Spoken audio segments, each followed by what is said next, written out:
Chapter 2 భారత రాజ్యాంగంలో హక్కులు పరిచయం. ఒక రాజ్యాంగం అంటే కేవలం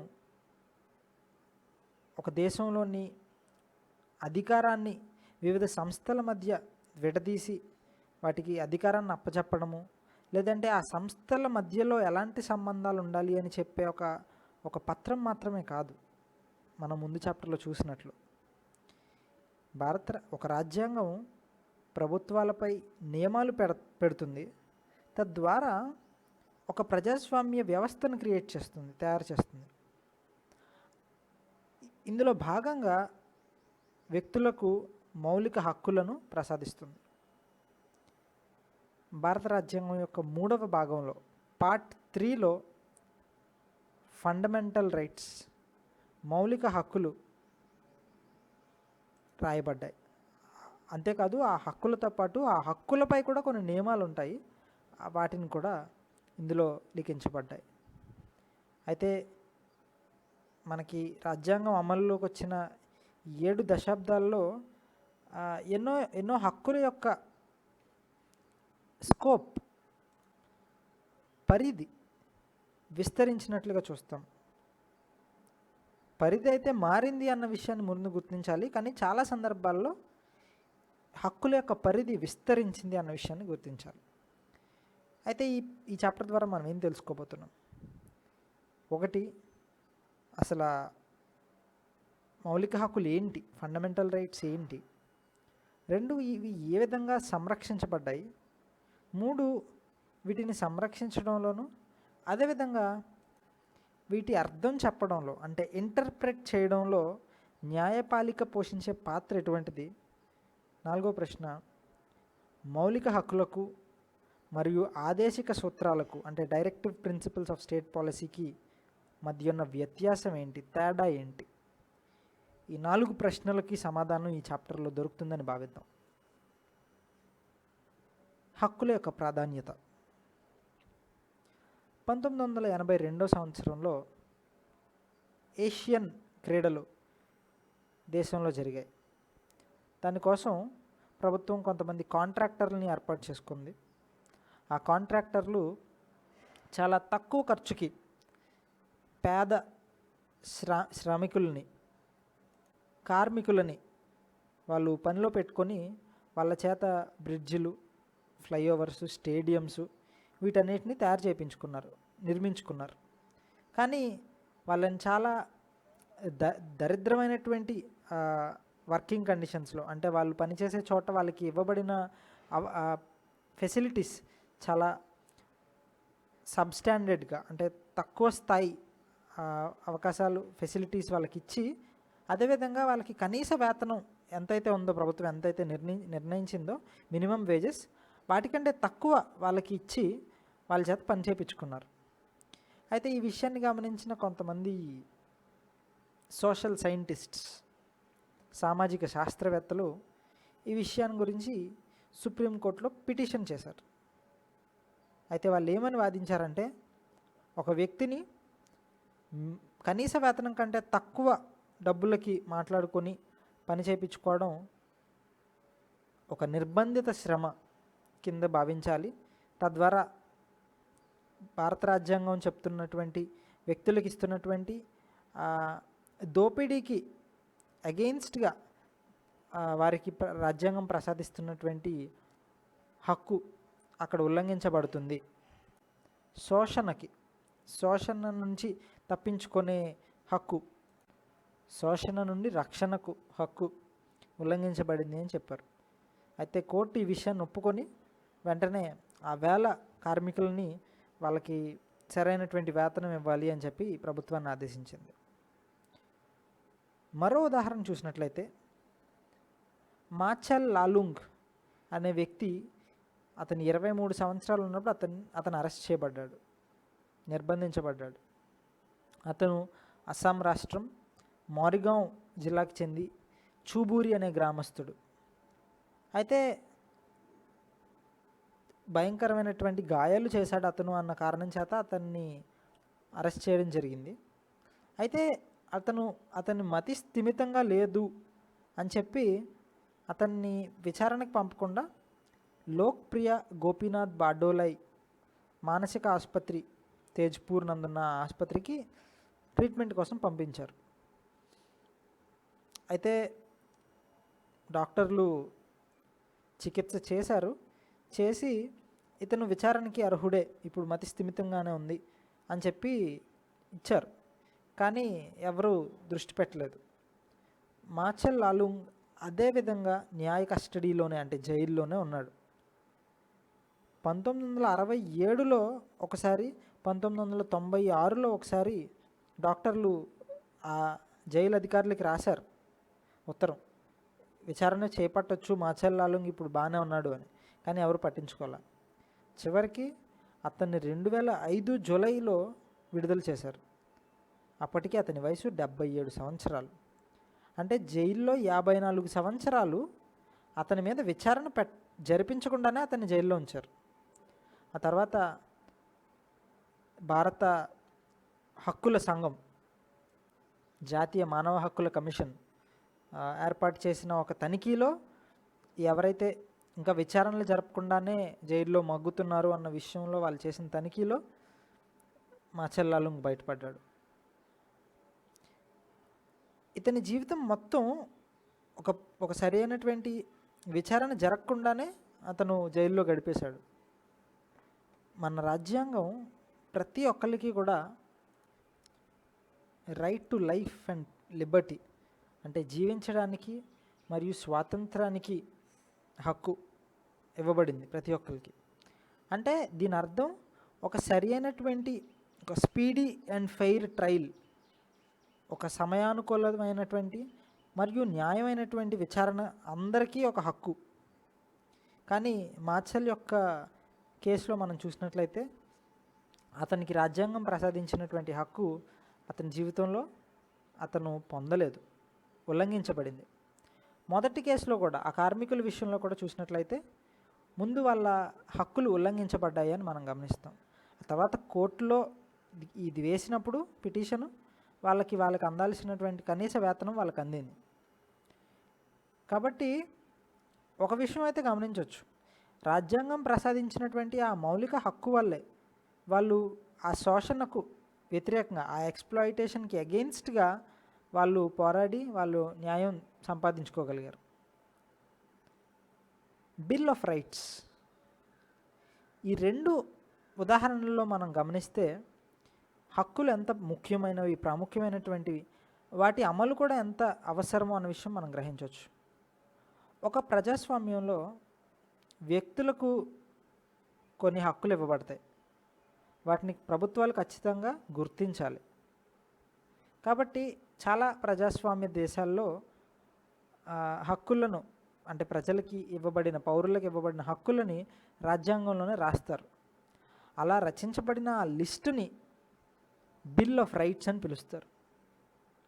ఒక బిల్ ఆఫ్ రైట్స్ ఏం చేస్తుందంటే ప్రభుత్వాల నుంచి లేదా హక్కుల ఉల్లంఘన నుంచి పౌరుల్ని ఆ రైట్స్, ఆ హక్కులు కాపాడతాయి. మరి ఈ ఈ ఈ హక్కులు ప్రసాదించింది రాజ్యాంగం. సరే, ఎవరి నుంచి వ్యక్తులను కాపాడడానికి, ఎవరి నుంచి కాపాడబడడానికి ఈ హక్కులు ప్రసాదించబడ్డాయి? ఒక వ్యక్తి మరొక వ్యక్తి నుంచి బెదిరింపులకు గురి కావచ్చు, లేదా ఒక ప్రైవేటు సంస్థ నుంచి బెదిరింపులకు గురి కావచ్చు. అలాంటప్పుడు ప్రభుత్వాలు అతన్ని కాపాడతాయి.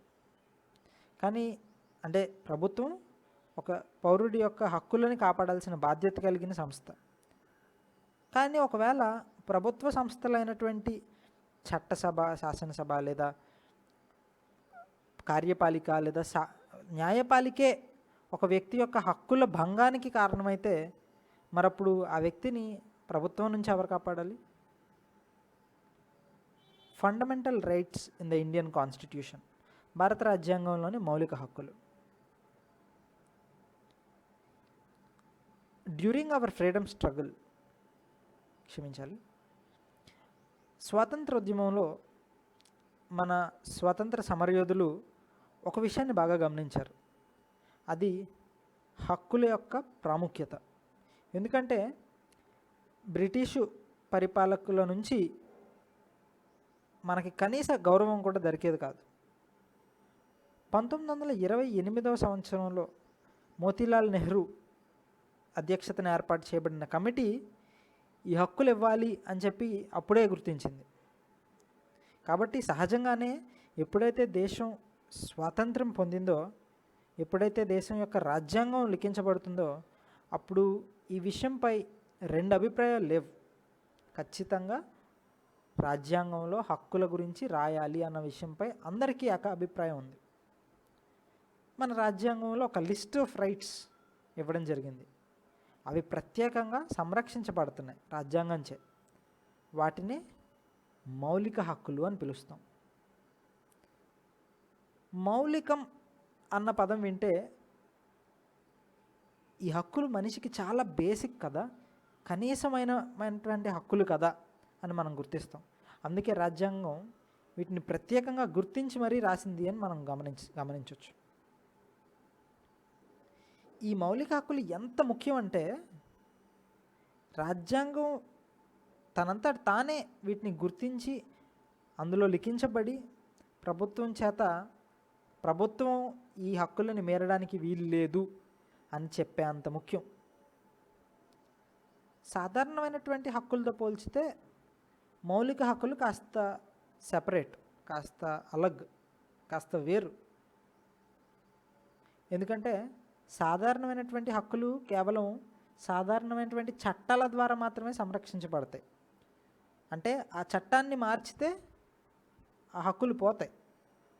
కానీ రాజ్యాంగం చే సంరక్షించబడినటువంటి ఫండమెంటల్ రైట్స్ అంటే మౌలిక హక్కులు ఎందుకు ప్రత్యేకం అంటే, వీటిని మార్చాలి, వీటిని తీసేయాలంటే రాజ్యాంగాన్ని సవరిస్తే కానీ తీయలేం.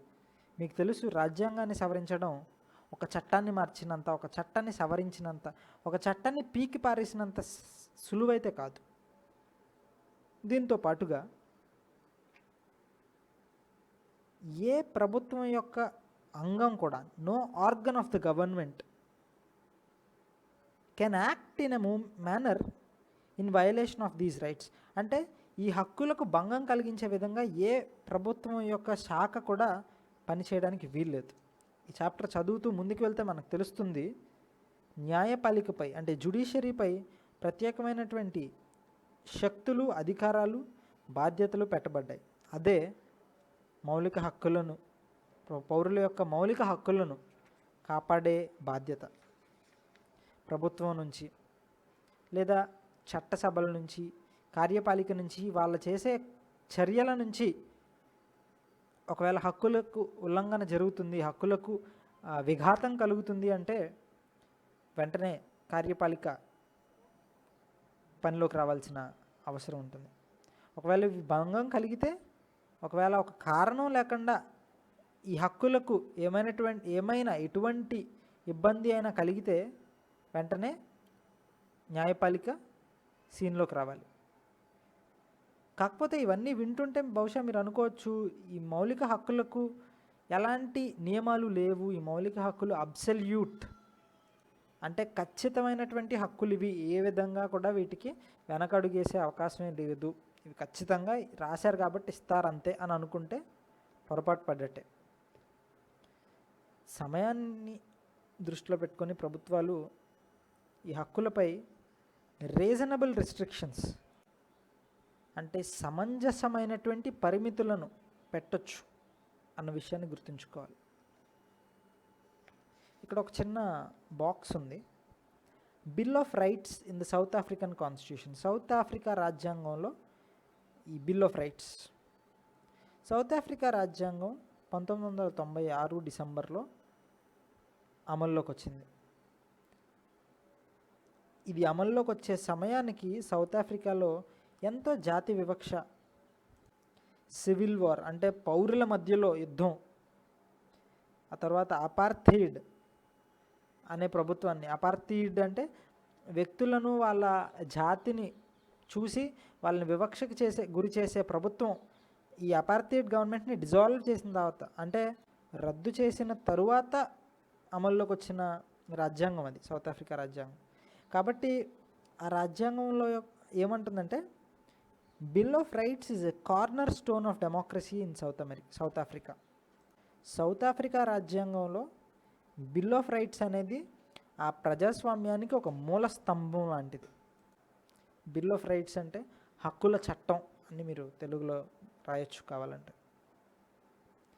అయితే ఈ హక్కుల చట్టం ఒక వ్యక్తిని అతని జాతి గురించి అయినా, అతని లింగం, అతని లేదా ఆమె యొక్క లింగం, గర్భానికి సంబంధించి, పెళ్ళి అయ్యిందా లేదా, ఎటువంటి జాతి నుంచి వచ్చిన వాళ్ళు అంటే ఎథ్నిసిటీ, లేదా సామాజిక మూలాలు ఏంటి, అతని రంగు ఏంటి, వయసు ఏంటి, ఏమన్నా వైకల్యాలు ఉన్నాయా, మతం ఏమిటి, భాష ఏమిటి, పుట్టుక గురించిన విషయాలు, నమ్మకాలు, సంస్కృతి, మనస్సాక్షి, ఏ విషయాల గురించి కూడా ఒక వ్యక్తిని వివక్షకి గురి చేయడం అంటే డిస్క్రిమినేషన్కి గురి చేయడం అనేది పూర్తిగా ఫార్బిడ్ చేయబడింది, నిషేధించబడింది. కాబట్టి ఒకసారి మనం గమనిస్తే ప్రపంచంలో అన్ని రాజ్యాంగాలు చూస్తే చాలా సమూలమైనటువంటి, విస్తృతమైనటువంటి హక్కులను సౌత్ ఆఫ్రికా రాజ్యాంగం ఆ పౌరులకు ఇచ్చినట్టు మనం గమనిస్తాం. కాబట్టి ప్రత్యేకంగా ఆ దేశంలో ఈ హక్కులని గురించి చూడడానికి ఒక ప్రత్యేక రాజ్యాంగ కోర్టే, రాజ్యాంగ న్యాయస్థానమే ఏర్పాటు చేయబడింది అన్న విషయాన్ని మనం గమనించవచ్చు. ఒకసారి ఆ దేశంలో ఇవ్వబడిన హక్కులు ఏంటి అని గమనిస్తే, రైట్ టు డిగ్నిటీ అంటే గౌరవం కావాలి ప్రతి ఒక్కరికి అని ఒక హక్కు ఉంది. రైట్ టు ప్రైవసీ, గోప్యత అంటే నేను సీక్రెట్గా ఉంచాలి అనుకున్న విషయాలు నేను సీక్రెట్గా ఉంచుకోవాలనుకుంటా, అది ప్రైవసీ అంటే గోప్యత. Right to fair labour practices, సరైనటువంటి కార్మిక విధానాలు, న్యాయమైనటువంటి కార్మిక విధానాలు. రైట్ టు హెల్దీ ఎన్వైరన్మెంట్, ఒక ఆరోగ్యకరమైనటువంటి పరిసరం మరియు వాతావరణం యొక్క పరిరక్షణ, protection of environment. Right to adequate housing, తగినంత గృహం యొక్క facility. Right to adequate housing, సరిపడా గృహంకి కూడా హక్కు ఉంది వాళ్ళకి. Right to health care, food, water and social security, వైద్య సదుపాయాలకి, ఆహారానికి, నీళ్లకు, సామాజిక రక్షణకు. సోషల్ సెక్యూరిటీ అంటే పెన్షన్స్, వీటిని సోషల్ సెక్యూరిటీ అంటాం. చిల్డ్రన్స్ రైట్స్, బాలల హక్కులకు. Right to basic and higher education, ప్రాథమిక మరియు ఉన్నత విద్యకు హక్కు. Right to cultural, religious and linguistic communities అంటే సంస్కృతి ప్రాతిపదికన, మత ప్రాతిపదికన, భాష ప్రాతిపదికన సమూహాలుగా ఏర్పాటు చెందగలిగే హక్కు వాళ్ళకు ఉంది. అంటే వీటన్నిటికంటే ముఖ్యం రైట్ టు ఇన్ఫర్మేషన్, సమాచార హక్కు చట్టం. మనం 2005లో ఒక చట్టం చేసి సమాచార హక్కు చట్టాన్ని, రైట్ టు ఇన్ఫర్మేషన్ని మనం పెట్టుకున్నాం ఒక సాధారణ చట్టంగా. కానీ వీళ్ళు 1996లోనే రాజ్యాంగంలోనే రైట్ టు ఇన్ఫర్మేషన్ని పెట్టినట్టు మనం గమనిస్తాం. నెక్స్ట్ పేజ్లో constitution of India fundamental rights అని ఇవ్వబడింది. ఇక్కడ నేను ఒక 6 సైడ్ హెడ్డింగ్స్ని చూస్తున్నా. రైట్ టు ఈక్వాలిటీ, సమానత్వానికి హక్కు. రైట్ టు ఫ్రీడమ్ అంటే స్వాతంత్రానికి హక్కు. రైట్ అగెయిన్స్ట్ ఎక్స్ప్లాయిటేషన్, శోషణ నుండి రక్షణకు హక్కు. Right to freedom of religion, మత స్వాతంత్రపు హక్కు. కల్చరల్ అండ్ ఎడ్యుకేషనల్ రైట్స్, సాంస్కృతిక మరియు విద్య విషయానికి సంబంధించిన హక్కులు. చివరిగా రైట్ టు కాన్స్టిట్యూషనల్ రెమెడీస్, రాజ్యాంగపరమైనటువంటి నివారణలు లేదా పరిహారాలు. ఇంకొక పదం కూడా ఉంది, ప్రత్యుపాయములకు, సాంవిధానిక ప్రత్యుపాయములు. అంటే మనకి ఈ హక్కులకి భంగం కలుగుతుంది అంటే వెంటనే కోర్టులను మనం పిటిషన్ చేసి తద్వారా హక్కులను పరిరక్షించుకునే హక్కు. ఈ హక్కులన్నీ ఈ పేజీలో వివరించబడ్డాయి. ఒకసారి నేను అయితే డీటెయిల్డ్గా ఏ సైడ్ హెడ్డింగ్ కింద ఉన్న హక్కులని ఒకేసారి ఇప్పుడు చదవకుండా ఈ సైడ్ హెడ్డింగ్ని డీటెయిల్డ్గా ఎక్స్ప్లెయిన్ చేశారు. రైట్ టు ఈక్వాలిటీ ఒక చోట, రైట్ టు ఫ్రీడమ్ ఒక చోట, రైట్ అగేన్స్ట్ ఎక్స్ప్లాయిటేషన్ ఒక చోట, right to freedom of religion ఒక చోట, కల్చరల్ అండ్ ఎడ్యుకేషనల్ రైట్స్ ఒక ప్లేస్లో, రైట్ టు కాన్స్టిట్యూషనల్ రెమెడీస్ ఒకటి. వీటన్నిటిని ఒక్కొక్క పేజీలో వివరించుకుంటూ వచ్చారు. ఇవి వచ్చినప్పుడు నేను ఇవి చదివి వీటిని డీటెయిల్డ్గా ఎక్స్ప్లెయిన్ చేసుకుంటూ ముందుకు వెళ్దాం. ముందుది రైట్ టు ఈక్వాలిటీ, సమానత్వపు హక్కు. Equality before law, equal protection of laws. శాసనం దృష్టిలో ప్రతి ఒక్కళ్ళు సమానులే. అదేవిధంగా శాసనం అందరికీ సమానంగా వర్తిస్తుంది, సమానటువంటి సంరక్షణనిస్తుంది, సమాన వర్తింపు ఉంటుంది అన్న విషయాన్ని గమనించాలి. Prohibition of discrimination on grounds of religion, race, caste, sex or place of birth. అంటే మతం కానీ, కులం కానీ, లింగం కానీ, అంటే లింగ భేదం కానీ, పుట్టుక యొక్క స్థానం కానీ, జాతి కానీ, వేటిని అనుసరించి ఒక వ్యక్తి వివక్షకు గురి కాకూడదు. Equal access to shops, hotels, wells, tanks, bathing ghats, roads. ఇక్కడ పేర్కొన్నటువంటి షాపులు కానీ, హోటళ్ళు, బావులు, చెరువులు, రోడ్లు, దేనికి కూడా వివక్షకి గురి కాబడి వాటిని ఇన్యాక్సెసిబుల్గా చేయకూడదు. అంటే ఒక వ్యక్తికి వాటిని పొందే హక్కు లేకుండా చేయకూడదు. Equality of opportunity in public employment. ప్రభుత్వ ఉద్యోగాలలో సరైనటువంటి సమానత్వపు అవకాశాలు. అబాలిషన్ ఆఫ్ అన్టచబిలిటీ, అంటే అంటరానితనాన్ని, అస్పృశ్యతను పరిపూర్ణంగా నిషేధించబడింది అని. అబాలిషన్ ఆఫ్ టైటిల్స్, బిరుదులు అంటే మనం పెట్టుకునే బిరుదులు కాదు, బిరుదులు అనేవి చట్టరీత్యా రద్దు చేయబడ్డాయి. రాజ్యాంగంలోనే బిరుదులు రద్దు చేయబడ్డాయి. కేవలం డిఫెన్స్ లేదా అకాడమిక్ టైటిల్స్ మాత్రమే కుదురుతాయి పెట్టుకోవడానికి. అంటే రక్షణ శాఖలో నేవీ, ఎయిర్ ఫోర్స్, ఆర్మీ వీళ్ళు మాత్రం వాళ్ళకి ఇవ్వబడిన బిరుదులని పెట్టుకోవచ్చు, లేదా అకాడమిక్గా డాక్టరేట్ కానీ ఇలాంటివి పెట్టుకోవచ్చు తప్ప సాధారణమైనటువంటి ఇప్పుడు భారతదేశ పితాజీ, జాతిపిత అంటారు గాంధీజీని, అది రాజ్యాంగం దాన్ని నిషేధిస్తుంది. అలాంటి టైటిల్స్ అయితే ఏమీ లేవు. సో మరి రైట్ టు ఈక్వాలిటీని విన్నాం కదా ఏమేమి ఉన్నాయో. ఒకసారి డీటెయిల్డ్గా ఇక్కడ ఏం రాశారో చదివితే ఇక్కడ 2 సందర్భాలు ఇవ్వబడ్డాయి, ఊహాజనిత సందర్భాలు. కానీ ఒకే విధమైనటువంటి విషయం జరుగుతుంది.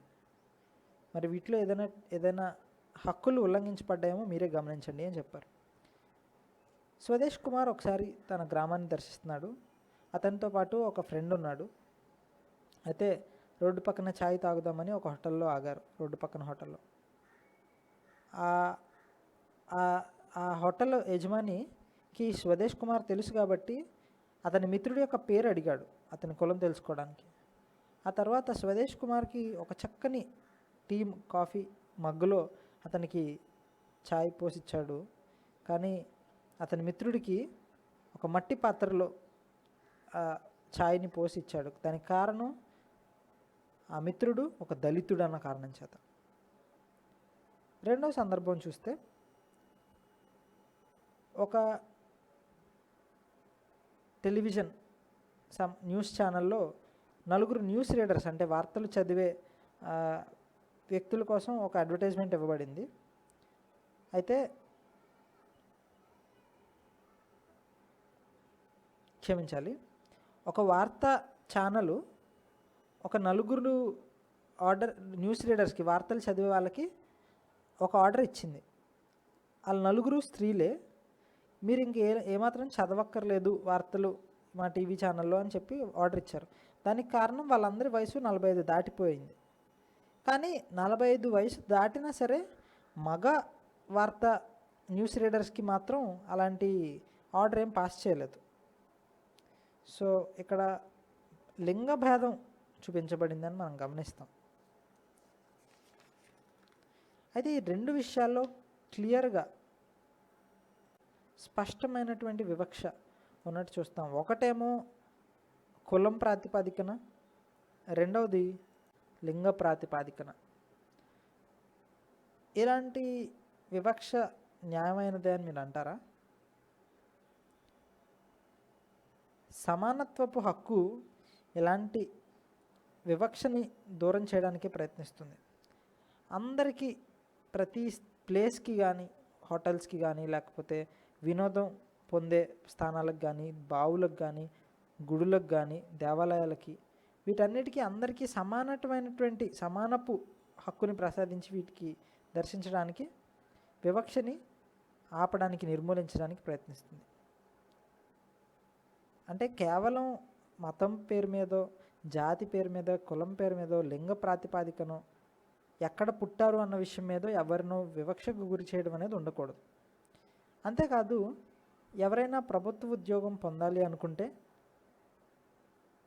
ఈ పైన పేర్కొనబడినటువంటి ఏ కారణం చేత కూడా వాళ్ళకి ఉద్యోగం ఇవ్వబడదు అని చెప్పడం కరెక్ట్ కాదు, చెప్పకూడదు. ఇది చాలా ముఖ్యమైనటువంటి హక్కు. ఎందుకంటే ఇంతకుముందు అంటే కొన్ని సంవత్సరాల క్రితం ఇలాంటి సమానత్వాన్ని మన దేశంలో, మన సమాజంలో మనం పాటించలేదు. కాబట్టి అంటరానితనం అనేది ఒక మానవుల మధ్యలో అసమానత్వాన్ని అభివ్యక్తీకరిస్తే, అంటే ఒక వ్యక్తి లాగా అది మారితే దానికి మనం అంటరానితనం అని పేరు పెట్టచ్చు. అంటే మానవులు పాటించే చాలా క్రూరమైనటువంటి అభివ్యక్తీకరణ, మేనిఫెస్టేషన్, క్రూడెస్ట్ మేనిఫెస్టేషన్. దీన్ని సమానత్వ హక్కు ద్వారా దీన్ని నిషేధించడం జరిగింది. ఇదే హక్కు ఒక రాజ్యం, ఒక దేశం ఎవరికి బిరుదులు ఇవ్వకూడదు అన్న విషయాన్ని కూడా చెప్తుంది. కాబట్టి ఇలా చెప్పడం ద్వారా దేశం ఒక equality of dignity and status, వ్యక్తుల మధ్య మర్యాద, వాళ్ళ స్థితుల్లో సమానత్వాన్ని పౌరుల మధ్య పెంపొందించడానికి ఈ హక్కులు ప్రయత్నిస్తాయి. మీరు భారతదేశ రాజ్యాంగం యొక్క పీఠికను చదివారా?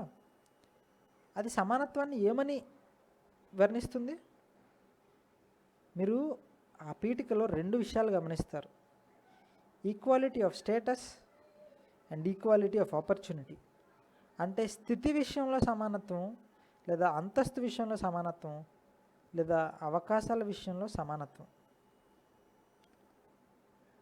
అవకాశాల విషయంలో సమానత్వం అంటే అన్ని వర్గాల వారికి సమానంగా అవకాశాలు అందించడం. కానీ ఏ సమాజంలో అయితే ఇంత సామాజిక అసమానత ఉందో అలాంటి చోట్ల అవకాశాల్లో సమానత్వం అంటే ఏంటి? సంవిధానం అంటే మన రాజ్యాంగం ఏమని స్పష్టత ఇస్తుందంటే, ప్రభుత్వం ఏర్పాటు చేసిన పథకాల విషయంలో కానీ, లేదా సంక్షేమానికి కోసం, ప్రజల సంక్షేమం కోసం తీసుకునే నిర్ణయాల విషయంలో కానీ వెనకబడిన వర్గాలు అంటే పిల్లలు కానీ, స్త్రీలు, లేదా సామాజికంగా విద్యాపరంగా వెనుకబడిన తరగతులు, socially and educationally backward classes, వీళ్ళని మనం వెనకబడిన వర్గాలు అని పిలవచ్చు. మీరు రిజర్వేషన్ల గురించి, ఉద్యోగాలలో, విద్యా అవకాశాల్లో రిజర్వేషన్ల గురించి వినే ఉండుంటారు. మీరు అనుకుని ఉండొచ్చు, మరి రిజర్వేషన్లు ఇవ్వడం అంటే సమానత్వానికి చోటు లేకపోవడమే కదా అని. కానీ గుర్తుంచుకోండి, ఆర్టికల్ 16 క్లాజ్ 4 అంటే 16వ అధికరణంలో 4వ భాగంలో ఏమనుందంటే చాలా స్పష్టంగా చెప్పబడుతుంది, రాజ్యాంగం అనేది ఇచ్చిన సమానత్వపు హక్కులో రిజర్వేషన్ అనే ప్రావిజన్, అంటే రిజర్వేషన్ అనేటువంటి నియమం సమానత్వపు హక్కుకి భంగం కాదు, ఉల్లంఘన కాదు అని చెప్తుంది. కాబట్టి ఒకవేళ మీరు రాజ్యాంగం యొక్క స్పిరిట్ని గమనిస్తే, రాజ్యాంగం యొక్క ఆత్మని గమనిస్తే, అంటే రాజ్యాంగం రాయబడింది ఏంటి అన్నది కాకుండా అది ఏం కోరుకుంటుంది అని గమనిస్తే అవకాశాలలో సమానత్వం ఇవ్వడం చాలా ముఖ్యం అని మీరు గమనిస్తారు. ఆర్టికల్ 16(4) ఏమని రాస్తుందంటే, ఈ ఆర్టికల్ ప్రకారం పైన లిఖించబడినటువంటి విధంగా రిజర్వేషన్ అనేది వెనకబడిన వర్గాల పౌరులకి ఇచ్చేది ఈ అధికారానికి, రైట్ టు ఈక్వాలిటీకి ఉల్లంఘన కాదు.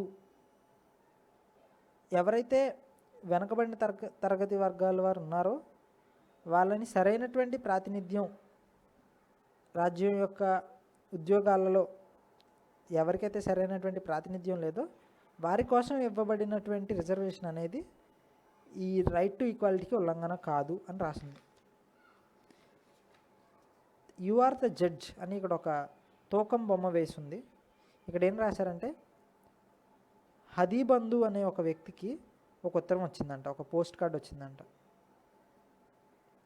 అతను పూరి, ఒడిశాలోని పూరి నుంచి ఉండే వ్యక్తి అతను. అయితే క్షమించాలి, మీరే జడ్జ్. ఇక్కడ ఒక తూకం అనే ఒక బొమ్మ వేసింది. మీకు ఒక ఉత్తరం వచ్చింది హరిబంధు అనే ఒక వ్యక్తి నుంచి. ఆ వ్యక్తి ఒడిశాలోని పూరి ప్రాంతానికి చెందినవాడు. అతను ఒక దళితుడిగా వర్ణించుకున్నాడు. అంటే తక్కువ కులాలను ఎక్కువ కులం తక్కువ కులం అని విభజిస్తే తక్కువ కులం అని ఏదైతే అంటారో ఆ కులానికి చెందినవాడిగా తాను వర్ణించుకున్నాడు. అయితే అక్కడ వాళ్ళ ఊర్లో ఒక ఆచారం ఉందంట. పెళ్ళి జరిగితే వీళ్ళు, అంటే ఈ వర్గానికి చెందిన వాళ్ళు పెళ్లి కొడుకు యొక్క పాదాలను, అదేవిధంగా ఆ పెళ్ళికి వచ్చిన అగ్రకులాల వారి పాదాలను కడగాలి. అయితే వీళ్ళు దానికి ఒకసారి మేము చెయ్యము అని చెప్పారంట. అయితే అందుకు దానికి ప్రతిగా హదీబంధు అనే వ్యక్తి యొక్క కుటుంబానికి, అంటే వీళ్ళ కులానికి చెందిన ఒక 4 స్త్రీలను దారుణంగా హింసించి కొట్టి వీళ్ళని నగ్నంగా ఊర్లో ఊరేగించారు. ఆ పోస్ట్ కార్డులో ఇంకొక విషయం ఉంది. మా పిల్లలు చదువుకున్నారు, ఇలాంటి పనులు చేయడానికి మా వాళ్ళు ఇష్టపడట్లేదు. ఇవన్నీ ఒక పెళ్ళిలో ఇలా అగ్రకులాల వాళ్ళ కాళ్ళు కడగాలని, తర్వాత వాళ్ళు తినేసిన తర్వాత వాళ్ళ ఎంగిళ్ళు ఎత్తాలి అని మా వాళ్ళు కోరుకోవటం లేదు అని రాశారు. ఒకసారి ఊహించుకోండి, ఈ ఉత్తరంలో రాసిన విషయాలన్నీ సరైనవే, నిజమైనవే అని అంటే దీన్ని మీరు ఏమనుకుంటున్నారు? ఇది మౌలిక హక్కులకు భంగంగా మీరు దీన్ని భావిస్తున్నారా? అయితే ఒకవేళ మీరే ఒక న్యాయ నిర్ణేత అయితే ప్రభుత్వాన్ని ఏమని ఆదేశిస్తారు ఈ విషయంలో?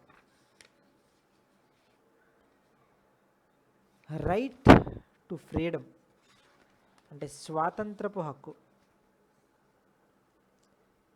Protection of right to freedom of speech and expression, వాక్ స్వాతంత్రం, భావ ప్రకటన స్వాతంత్రం. Protection of right to assemble peacefully, శాంతియుతంగా ఆయుధాలు లేకుండా సమావేశం అవ్వటానికి.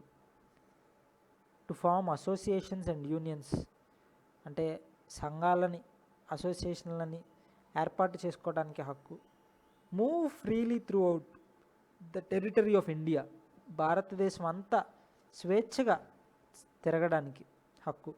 Reside and settle in any part, దేశ క్షేత్రంలో అంటే దేశ టెరిటరీలో ఏ భాగంలో అయినా నివసించడానికి లేదా స్థిర నివాసం ఏర్పరచడానికి కానీ హక్కు.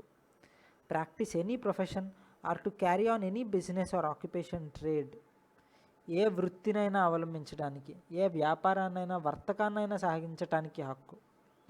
Protection in respect of conviction for offences, ఏదైనా తప్పు చేస్తే కేవలం ఆ తప్పుకి సరిపడా, ఆ అపరాధానికి సరిపడా శిక్ష మాత్రం విధించబడడానికి హక్కు.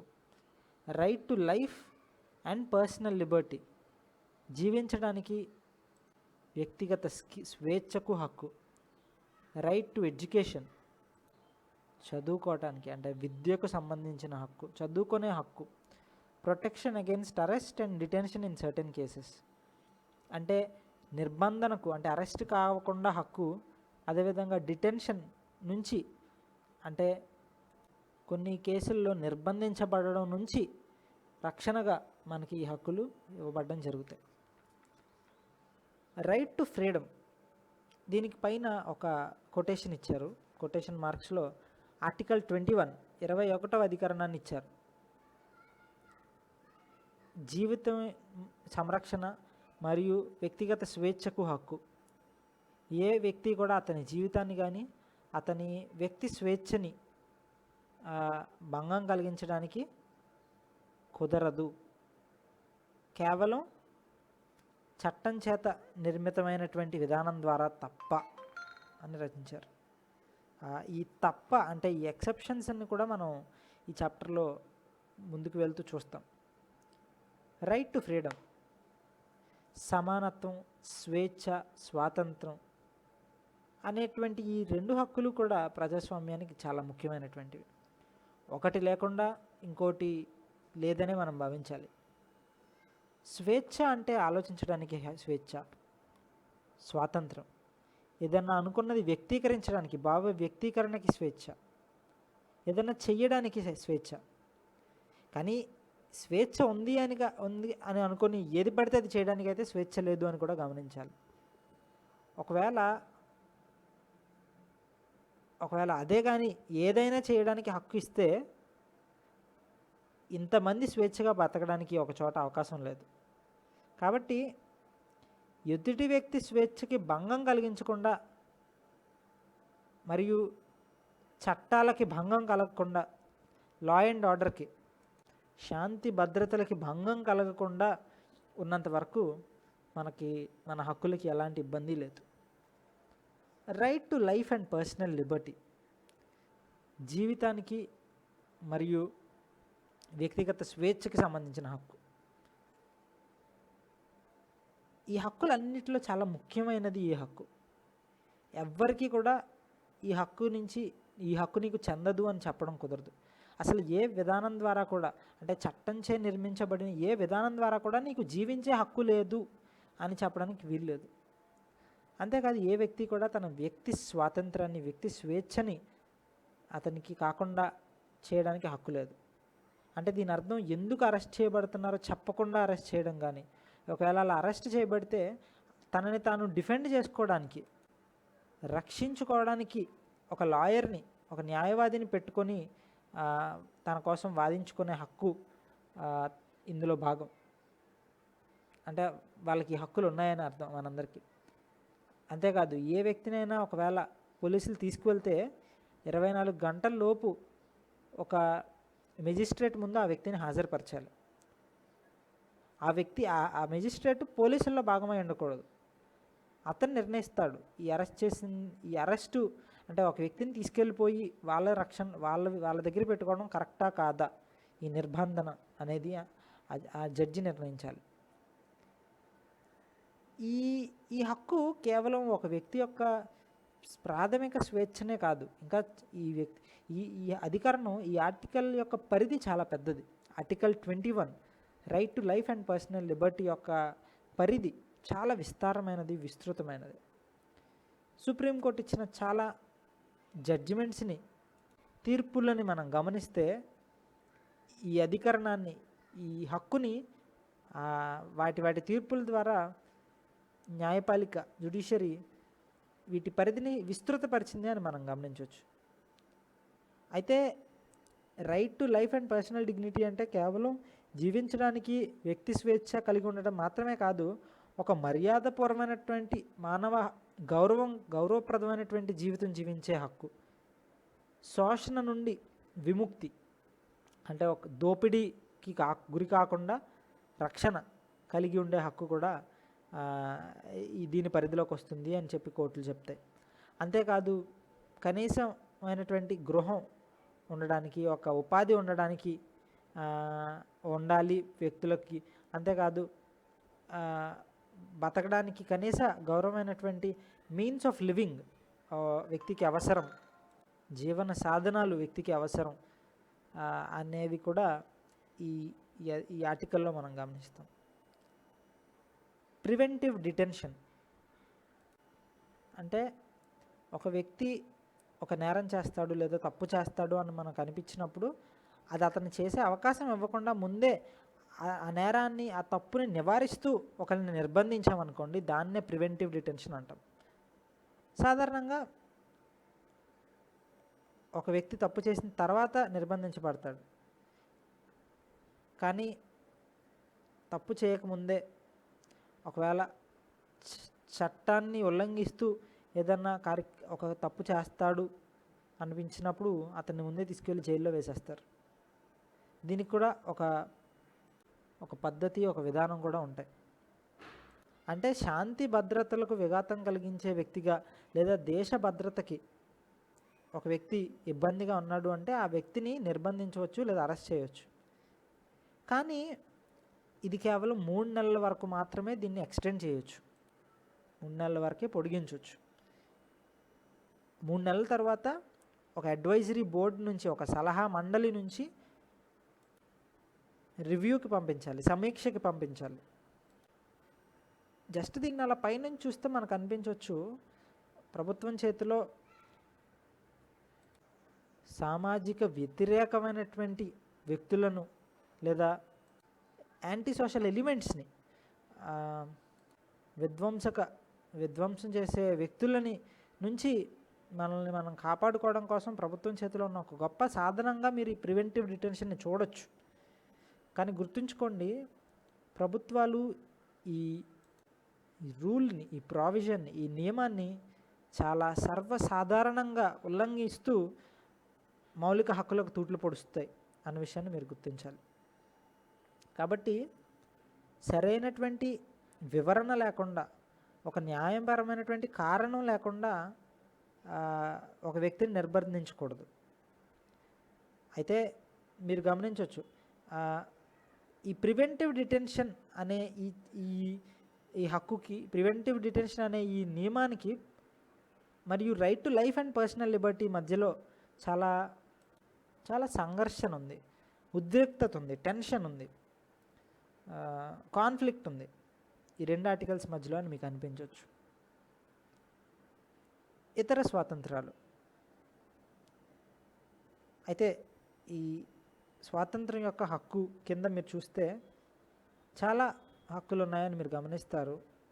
ప్రతి ఒక్క దానిపై ప్రభుత్వం ఒక వివరణతో కూడినటువంటి పరిమితులను పెట్టొచ్చు అన్న విషయాన్ని మనం ముందే గమనించాం. ఉదాహరణకి right to freedom of speech and expression, వాక్ స్వాతంత్రం విషయంలో లేదా భావ ప్రకటన స్వాతంత్రం విషయంలో ముందుగానే పేర్కొన్నటువంటిగా విధంగా శాంతి భద్రతలకు కానీ, ప్రజా నైతికతకు కానీ ఎక్కడైనా ఇబ్బంది కలుగుతుంది అంటే వీటిపైన ఆంక్షలు విధించవచ్చు. ఆయుధాలు లేకుండా శాంతియుతంగా సమావేశం అవ్వటానికి హక్కులు ఉన్నా సరే ప్రభుత్వం దీనిపైన కూడా, అంటే 5 లేదా అంతకంటే ఎక్కువ మంది సమావేశం అవ్వడం చట్టరీత్యా నేరం అని కూడా ప్రభుత్వం చాలా సాధారణంగా అనేస్తుంది. ఇప్పుడు కర్ఫ్యూ విధించడం ఇవి అన్నీ మనం చూస్తూనే ఉంటాం కదా అని కూడా చెప్పొచ్చు. అంటే ఇలాంటి విషయాలని ప్రభుత్వం సాధారణంగా, పరిపాలనా యంత్రాంగం చాలా సాధారణంగా వీటిని మిస్యూజ్ చేయొచ్చు అన్న విషయాన్ని మనం గమనించవచ్చు. అలాంటప్పుడు ప్రజలు ఒక నిజమైనటువంటి హృదయపూర్వకమైనటువంటి నిరసన వ్యక్తం చేయడానికి ఇబ్బంది అవుతుంది అలాంటి పరిస్థితులు ఏర్పాటైతే. కానీ ప్రజలు చైతన్యవంతులుగా మారి అప్రమత్తంగా ఉంటూ వాళ్ళ హక్కులకు భంగం కలిగినప్పుడు అరుదుగా ఇలాంటి హక్కుల్ని ప్రజలు ఉపయోగించుకుంటే అలాంటి నిరసనలు ఇవి చేయడం ఇబ్బంది కాదు అని మనం అనుకోవచ్చు. నిజానికి రాజ్యాంగ పరిషత్తులోనే, అంటే కాన్స్టిట్యూయెంట్ అసెంబ్లీలోనే ఈ హక్కులపై నియమించిన పరిమితులని, ఆంక్షలను గురించి చాలామంది వాళ్ళ అసహనాన్ని, అసంతృప్తిని వ్యక్తం చేసినట్టు మనం గమనిస్తాం. సోమనాథ్ లాహిరి అనే రాజ్యాంగ పరిషత్ యొక్క సభ్యుడు 1947 29 ఏప్రిల్ నాడు రాజ్యాంగ చర్చల్లో ఒక మాట అన్నారు. అది కొటేషన్స్లో ఇక్కడ ఇచ్చారు. ఏమన్నారంటే, నాకేమనిపిస్తుందంటే ఈ హక్కులన్నీ కూడా, ఈ మౌలిక హక్కులన్నీ ఓ పోలీస్ కానిస్టేబుల్ దృష్టిలోంచి తయారు చేశారేమో అనిపిస్తుంది. కనీసమైన హక్కులు కూడా ఇవ్వలేదు. ఇచ్చిన ప్రతి కనీసమైన హక్కు కూడా మళ్ళీ 4-5 నియమాలు పెడుతున్నారు. ఇదే మనకి మౌలిక హక్కుల పైన ఉన్నటువంటి అండర్స్టాండింగు. ప్రజలకి ఏదైతే అవసరమో అలాంటి ప్రతి హక్కుని మనం అందించాలి. కానీ ఇదా హక్కులపై మనకున్న భావన అంటూ సోమనాథ్ లాహిరి గారు రాజ్యాంగ పరిషత్ యొక్క చర్చల్లో అన్నారు అన్న విషయాన్ని మనం ఈ చాప్టర్లో చూస్తాం. రైట్స్ ఆఫ్ అక్యూజ్డ్, ఆరోపణలు ఎదుర్కొంటున్నటువంటి వ్యక్తుల యొక్క హక్కులు. అంటే ముద్దాయిగా ఎవరినైతే మనం చూస్తామో, ఇంకా విచారణ పూర్తయి తీర్పు ఇవ్వబడక ముందే ఒక వ్యక్తిపై ఆరోపణలు చేస్తాం కదా, ఆ ఆరోపణలు ఎదుర్కొంటున్న వ్యక్తి యొక్క హక్కులు ఏంటి అని గమనిస్తే మన రాజ్యాంగం వాళ్ళకు కూడా సరిపోయేటువంటి హక్కులను ప్రసాదిస్తుంది. మనం చాలాసార్లు అనుకుంటాం ఎవరిపైన ఏదైనా కేసు పెడితే వాళ్ళు నిజంగానే ఆ తప్పు చేశారేమో అని. కానీ ఒక వ్యక్తి దోషి అని తేల్చడానికి ముందు సరైనటువంటి పద్ధతి ద్వారా విచారణ చేసి దర్యాప్తు చేసి అప్పుడే ఒక వ్యక్తి చట్టరీత్యా దోషి అని తేల్చాలి. కాబట్టి ఇదంతా జరగాలంటే ఒక వ్యక్తి తనను తాను డిఫెండ్ చేసుకోవడానికి, తనను తాను రక్షించుకోవడానికి తనకి సరిపడినటువంటి అవకాశం మనం ఇవ్వాలి. ఇలాంటిది ఉండాలంటే న్యాయమైనటువంటి న్యాయస్థానాలు ఏర్పాటు అవ్వడం కూడా ముఖ్యం. అయితే ఈ విషయంలో ఈ దోషులకు సంబంధించిన హక్కుల విషయంలో 3 పాయింట్లు ఇచ్చారు. ఒకటి, ఏ వ్యక్తి కూడా ఒక తప్పు చేస్తే ఆ తప్పు కోసం ఒక్కసారి కంటే ఎక్కువ సార్లు శిక్షించబడకూడదు. రెండవది, తప్పు చేసిన తారీఖు కంటే ముందు తారీఖుని, అంటే ఒక బ్యాక్ డేట్ నుంచి ఒక పని ఇల్లీగల్, చట్టవిరుద్ధం అని చెప్పకూడదు. అంటే ఫర్ ఎగ్జాంపుల్, ఈరోజు నేను ఒక పుస్తకం కొనుక్కున్నాను, ఒక 10 రోజుల తర్వాత నా పైన కేసు పెట్టారు కోర్టులో. అప్పుడు నేను పుస్తకం కొనేసుకున్న తరువాత ఆ పుస్తకం కొనడం చట్టవిరుద్ధం అని చెప్పి ఒకవేళ చట్టం చేశారనుకోండి, నేను చేసే నాటికి, నేను కొనుక్కునే నాటికి అది చట్టవిరుద్ధం కాదు, కానీ తర్వాత అది చట్టవిరుద్ధం అయిందనుకోండి, అప్పుడు నాకు శిక్ష వేయకూడదు. కాబట్టి ఇది 2వ పాయింట్. 3వ పాయింట్, ఏ వ్యక్తి కూడా తనపై తాను దోషిని అని వ్యక్తపరుచుకుంటూ తనపై తాను సాక్ష్యం ఇవ్వాల్సినటువంటి అవసరం ఉండకూడదు. అంటే అలాంటి అవసరం లేదు. మనం ఒక వ్యక్తిని నీ మీద నువ్వే దోషివి అని చెప్పుకుంటూ సాక్ష్యం ఇవ్వి అని మనం ఎప్పుడు అడగకూడదు. ఈ 3 విషయాలు మనం గుర్తుంచుకోవాలి. తర్వాత రైట్ అగెయిన్స్ట్ ఎక్స్‌ప్లాయిటేషన్, అంటే శోషణ నుంచి రక్షణ, దోపిడీ నుంచి రక్షణ యొక్క హక్కు. మన దేశంలో కోట్ల మంది అణగారిన వర్గాలు, అదే ఎన్నో విషయాల్లో కోల్పోయిన వారు ఉంటారు మన దేశంలో. వాళ్ళు ఈ దోపిడీకి ఎవరో ద్వారా గురి కాబడరు, వాళ్ళ సహమానవుల ఫెలో హ్యూమన్ బీయింగ్స్ ద్వారానే వాళ్ళు ఈ దోపిడీకి గురవుతారు. అలాంటి వాటిలో ఒకటి ఫోర్స్డ్ లేబర్ లేదా బిగార్, BEGAR. అంటే బలవంతంగా ఒక వ్యక్తి చేత పని చేయించుకోవడం, అతనికి ఇవ్వాల్సిన కనీస వేతనాలు, కనీస సౌకర్యాలు ఇవ్వకుండా. రెండవది, వ్యక్తులను కొని అమ్మేటువంటి, బానిసలుగా కొనుక్కోవడం, అమ్ముకోవడం అనేటువంటి పని, వ్యక్తుల యొక్క అక్రమ రవాణా. ఈ రెండింటిని కూడా రాజ్యాంగం సమూలంగా రద్దు చేసింది, నిషేధించింది. మనం గమనిస్తే ఈ బలవంతపు శ్రమ అనేది సాధారణంగా భూస్వాములు, డబ్బులు అప్పుగా ఇచ్చేవాళ్ళు, అంటే రుణదాతలు, వీళ్ళు పాటిస్తారు అన్న విషయాన్ని మనం గమనించవచ్చు. మీరు అనుకోవచ్చు ఇవన్నీ ఎప్పుడో ఉండేవి ఇప్పుడు లేవు అని. లేదు, ఎప్పటికీ ఇవి జరుగుతున్నాయి. ఇప్పటికీ వీటిని నేరాలు అని రాసినా సరే, వీటికి శిక్ష ఉంది అని చెప్పినా సరే, ఈ దోపిడీ, మానవ దోపిడీ ఇంకా జరుగుతూనే ఉంది.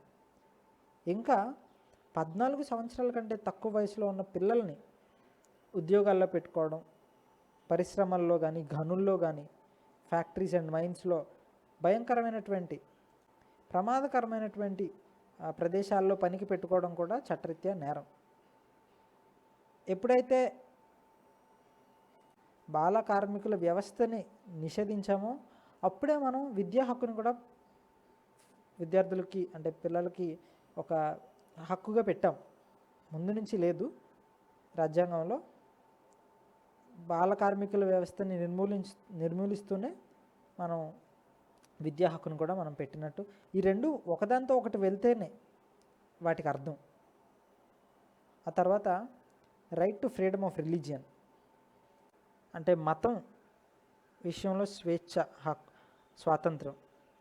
మన రాజ్యాంగం ప్రకారం ఎవరికి ఏ విధమైనటువంటి ఇష్టం ఉంటే ఆ ఇష్టం ప్రకారం వాళ్ళ మతం పాటించవచ్చు అని చెప్పి మన రాజ్యాంగం చెప్తుంది. ఇది మన ప్రజాస్వామ్యం యొక్క ముఖ్యమైనటువంటి లక్షణంగా దీనిగా మనం చెప్పొచ్చు. అంటే ఇంతకుముందు ప్రపంచంలో చాలా ప్రదేశాల్లో ఆ రాజులకు, ఆ చక్రవర్తులకు ఏ మతం అయితే వర్తించిందో అదే మతం వాళ్ళ ప్రజలు కూడా పాటించాలి అని చెప్పినట్లు మనం చూస్తాం. అంటే కొన్నిసార్లు పరిపాలించే వాళ్ళ యొక్క మతం పరిపాలించబడే వారి యొక్క మతం నుంచి వేరేదైతే చాలాసార్లు హింసకి కూడా ఆ ప్రజలు గురైనట్టు మనం గమనిస్తాం. కాబట్టి ఇలాంటి ప్రజాస్వామ్య దేశంలో మతంకి సంబంధించిన స్వేచ్ఛ, స్వాతంత్రం అనే యొక్క హక్కు ఇవ్వడం కనీసం అన్న విషయాన్ని మీరు గుర్తించవచ్చు. Freedom of faith and worship అంటే విశ్వాసం విషయంలో కానీ, ఆరాధన విషయంలో కానీ, ఏ దేవుడిని పూజించాలి, ఆరాధించాలి, ఏ విశ్వాసాలని ఒక వ్యక్తి ఉంచుకోవచ్చు అన్న విషయాల్లో కూడా వాళ్ళకి పూర్తి స్వేచ్ఛ ఉంది. మన దేశంలో ప్రతి ఒక్కరికి వాళ్ళ మతాన్ని పాటించే హక్కు ఉన్నట్టు మనం చూసాం. మతం యొక్క హక్కు అంటే మనస్సాక్షి యొక్క హక్కు కూడా. అంటే దీని అర్థం కేవలం మతాన్ని మనుషులు ఎంచుకునే హక్కే కాదు, దాంతోపాటు వాళ్ళు మతాన్ని అవలంబించవచ్చు, ఆచరించవచ్చు, ప్రచారం కూడా చేసుకోవచ్చు.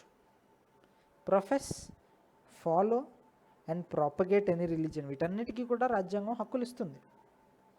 అయితే ఈ మత స్వాతంత్రపు హక్కుపై కొన్ని నియమాలు, ఆంక్షలు ఉన్నాయని మళ్ళీ మనం గమనిస్తాం. ప్రతిదానికి ఉన్నట్టే ప్రభుత్వం అవసరమైతే ఈ హక్కులపై కొన్ని ఆంక్షలు విధించవచ్చు. ఎప్పుడైతే శాంతి భద్రతలకు, ప్రజా నైతికతకు, ప్రజా ఆరోగ్యానికి అంటే public order, public morality and public health వీటికి విఘాతం కలుగుతుంది అన్న సందర్భంలో ప్రభుత్వం ఆంక్షలు విధించవచ్చు. విధించడం కూడా మనం చాలాసార్లు చాలా రాష్ట్రాల్లో గమనిస్తాం. అంటే ప్రభుత్వాలు మతం విషయంలో తలదూర్చొచ్చా అంటే కొంతవరకు అవునని చెప్పాలి. ఎందుకంటే మతాల్లో ఎన్నో సామాజిక చెడు విషయాలు, సోషల్ ఈవిల్స్ ఉన్నట్టు మనం గమనిస్తాం. మరి వాటిని పెరికివేయాలంటే ప్రభుత్వానికి కొంతవరకు అధికారం అవసరమే మతం విషయంలో తలదూర్చడానికి. ఇంతకుముందు కూడా అంటే చరిత్రలో చూసినట్లయితే సతీ కానీ, లేదా మనుషులని దహనం దహనం ద్వారా బలి ఇచ్చే ఆచారం కానీ, లేదా ఒకే వ్యక్తి ఎంతోమంది భార్యలను కానీ, లేదా ఒక భార్యకి ఎంతోమంది భర్తలు కానీ కలిగి ఉండేటువంటి బైగమి లేదా పాలిగమి అనేటువంటి సోషల్ ఈవిల్స్ని కూడా ప్రభుత్వం తలదూర్చడం ద్వారానే మనం ఈ సతీ సహగమనం ఇలాంటి వాటిని కూడా మనం ఆపగలిగాము అన్న విషయాన్ని గుర్తుంచుకోవాలి.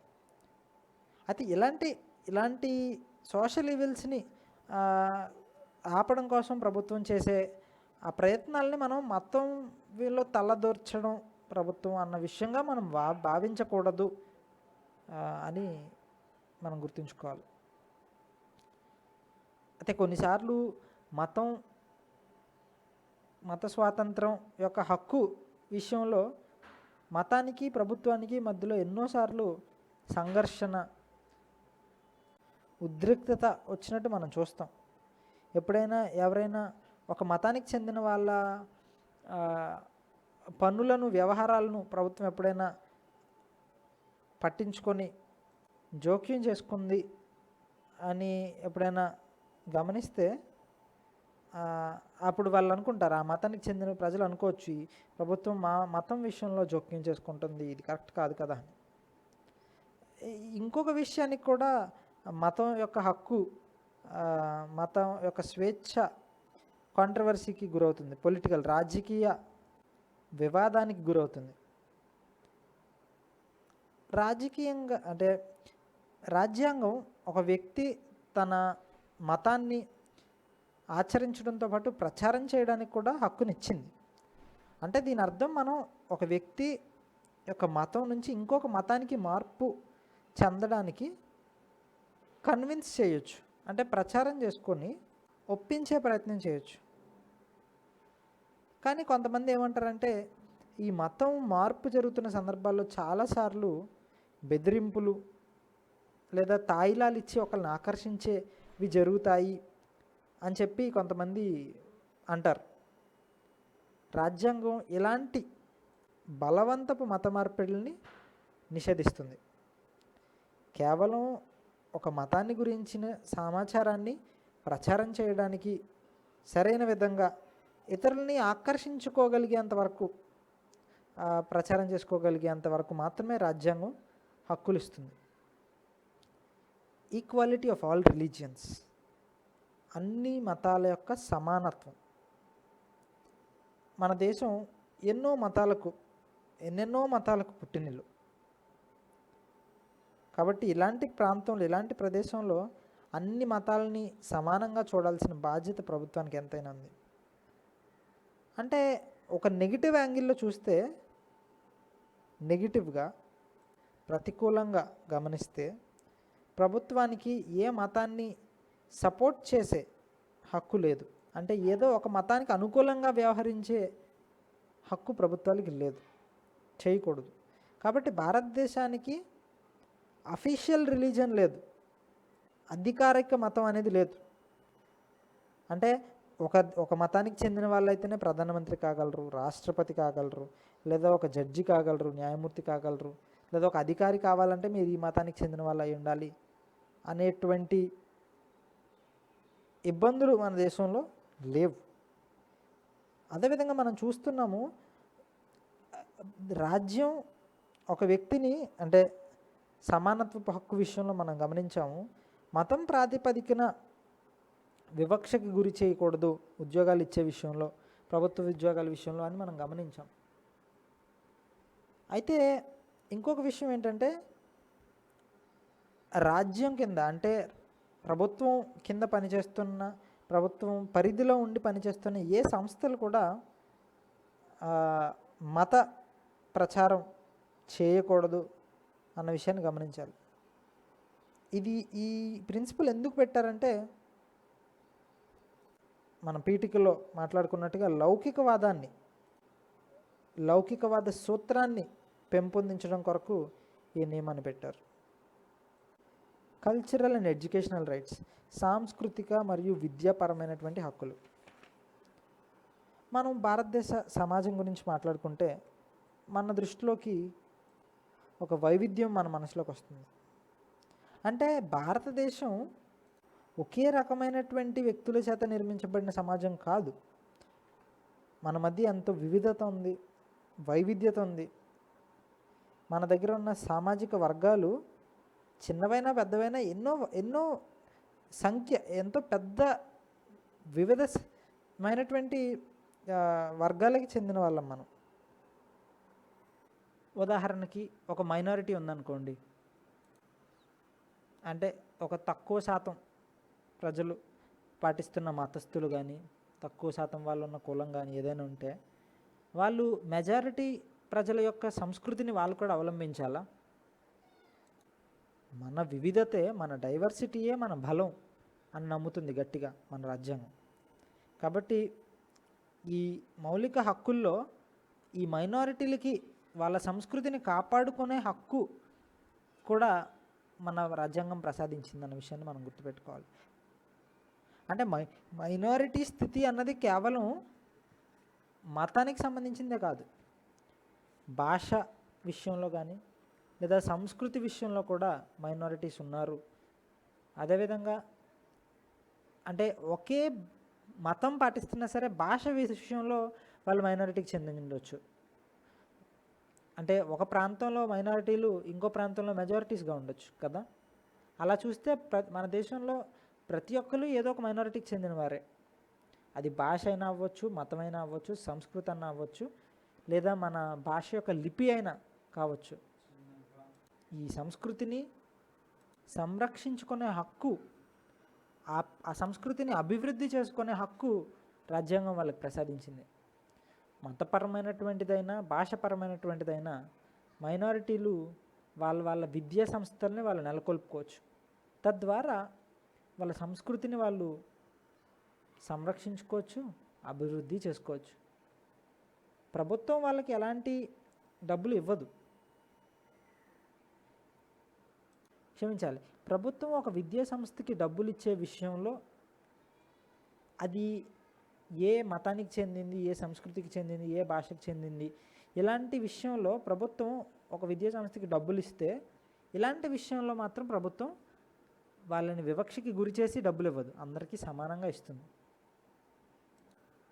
హక్కులలో చివరిగా రైట్ టు కాన్స్టిట్యూషనల్ రెమెడీస్, అంటే రాజ్యాంగ పరిష్కారాలకు హక్కులు, రాజ్యాంగపరమైనటువంటి నివారణ హక్కులు.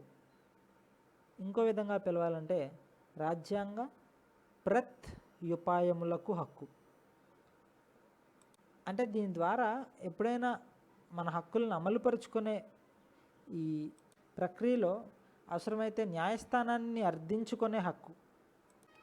మీరందరూ ఒప్పుకోవచ్చు, మన రాజ్యాంగం చాలా ఇంప్రెసివ్ లిస్ట్ ఆఫ్ ఫండమెంటల్ రైట్స్ని ఇచ్చింది, ఆకట్టుకునే మౌలిక హక్కుల జాబితాని మన ముందు ఉంచింది అని మీరు ఒప్పుకోవచ్చు. కానీ ఒక జాబితా పెట్టి కేవలం మౌలిక హక్కులన్నీ రాసుకుంటూ వచ్చేస్తే సరిపోదు.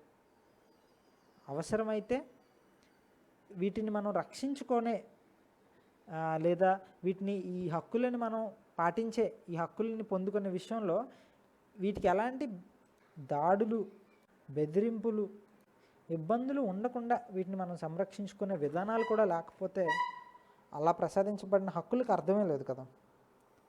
అందుకే డాక్టర్ అంబేద్కర్ ఈ రైట్ టు కాన్స్టిట్యూషనల్ రెమెడీస్ని heart and soul of the కాన్స్టిట్యూషన్గా పిలుస్తారు. అంటే మన రాజ్యాంగం యొక్క మనస్సు మరియు ఆత్మ. అంటే ఇంత ముఖ్యమైనదిగా ఎందుకు పిలిచారంటే, ఒక పౌరుడికి యొక్క హక్కులు ఎప్పుడైనా ఉల్లంఘించబడితే ఆ పౌరుడు డైరెక్ట్గా నేరుగా సుప్రీంకోర్టుకో హైకోర్టుకో వెళ్ళి తన హక్కులు అమలు పరచడంలో భంగం కలిగింది అని ఆ న్యాయస్థానాలను అర్థించుకోవచ్చు. వెంటనే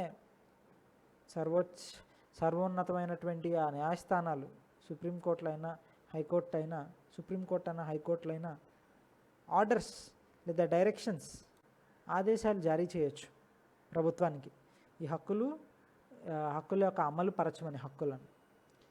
ఇందులో మనం 5 రకాలైనటువంటి రిట్స్, WRITS రిట్స్, ఇవి ప్రత్యేకమైనటువంటి ఆదేశాలు.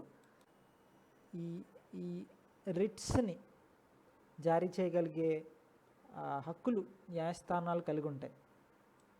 ఈ అధికారం న్యాయస్థానాలకి ఉంటుంది. అవేమిటి అని గమనిస్తే హబియస్ కార్పస్, మ్యాండమస్, ప్రొహిబిషన్, కో వారెంటో, సెర్ష్యూరరీ. ముందుగా హబియస్ కార్పస్ చూసినట్లయితే దాని అర్థం నిర్బంధించబడిన వ్యక్తిని కోర్టు తన ముందుకి ప్రత్యక్షపరచమని అధికార యంత్రాంగాన్ని ఆదేశిస్తుంది ఈ రిట్ ద్వారా. ఒకవేళ నిర్బంధించబడిన అరెస్ట్ చేయబడిన విధానం న్యాయంగా లేదు, చట్టబద్ధంగా లేదు, సరిగ్గా లేదు అనిపిస్తే అవసరమైతే అరెస్ట్ని, ఆ నిర్బంధాన్ని కొట్టివేయచ్చు కూడా. రెండవది మ్యాండమస్. ఎప్పుడైనా ఒక అధికారి లేదా ఒక సంస్థని ఆఫీస్ని హోల్డ్ చేస్తున్న వ్యక్తి ఏదైనా పని చేస్తే నువ్వు ఏ అధికారంతో ఈ పని చేశావు అని ప్రశ్నిస్తూ అడిగే అధికారం న్యాయస్థానాలకు ఉంటుంది. దాన్నే మ్యాండమస్ అంటారు. మూడవది ప్రొహిబిషన్. ఇది పైనున్న కోర్టులు, ఉన్నత కోర్టులు వాటి కిందున్న కోర్టులకి అడుగుతూ కిందున్న కోర్టులకి ఇవ్వచ్చు. ఇవి నువ్వు నీ పరిధిని దాటి తీర్పిచ్చావు అని ప్రొహిబిట్ చేస్తూ, అంటే నిషేధిస్తూ ఉన్నత కోర్టులు వాటి కిందున్న దిగువ కోర్టులకి ఈ ప్రొహిబిషన్ ఇవ్వచ్చు ఆర్డర్. తర్వాతది కో వారెంటో. అంటే ఒక వ్యక్తి ఒక కార్యాలయానికి లేదా ఒక సంస్థకి అధికారిగా ఉన్నాడు, కానీ అతను ఉండడానికి అర్హుడు కాదు అని తెలిసినప్పుడు ఏ అధికారం, ఆన్ వాట్ అథారిటీ మీరు ఈ పని చేశారు అని చెప్పి అడుగుతూ ఆ అధికారాన్ని అడ్డుకట్ట వేస్తూ పాస్ చేసే ఆర్డర్ కోవారెంటో. అయితే ఇందాక నేను మ్యాండమస్కి చెప్పాను ఆన్ వాట్ అథారిటీ, ఏ అధికారంతో అని, అది కోవారెంటోకి వర్తిస్తుంది. మ్యాండమస్ అంటే ఒక పని చెయ్యి అని, నువ్వు ఈ పని చెయ్యి అని చెప్పి ఆదేశిస్తూ కోర్టు ఇచ్చే ఉత్తర్వులని మ్యాండమస్గా మనం చెప్పొచ్చు. అంటే నువ్వు ఈ పని చెయ్యాలి, నువ్వు చేయలేదు, ఈ పని చెయ్యి అని ఆదేశిస్తూ ఇచ్చే ఉత్తర్వులుగా మనం మ్యాండమస్ని చెప్పొచ్చు. ప్రొహిబిషన్ అంటే నీ అధికారాన్ని, నీ పరిధిని దాటి చేసావు అని ఎగువ కోర్టులు దిగువ కోర్టులకి ఇచ్చే ఆర్డర్గా చెప్పొచ్చు. కోవారెంటో అంటే ఏ అధికారంతో నువ్వు ఈ పని చేసావు అని చెప్పి ఆ అధికారాన్ని రిస్ట్రిక్ట్ చేస్తూ, పరిమితం చేస్తూ పాస్ చేసే ఆర్డర్స్. చివరిగా సెర్ష్యూరరీ. అంటే ఒక ఎగువ కోర్టు దిగువ కోర్టు నుంచి తన ముందున్న పెండింగ్ కేసుని, దిగువ కోర్టు అంటే లోవర్ కోర్టు దగ్గర ఉన్న పెండింగ్ కేసుని తన దగ్గరికి జరుపుకొని, తన దగ్గరికి పైకి తెచ్చుకునే ప్రాసెస్లో, ప్రక్రియలో ఈ సెర్ష్యూరరీ అనే రిట్ని వాడతారు అని మనం గమనించవచ్చు. కాబట్టి ఈ 5 హబియస్ కార్పస్, మ్యాండమస్, ప్రొహిబిషన్, కో వారెంటో, సెర్ష్యూరరీ ఈ 5 రిట్స్ ద్వారా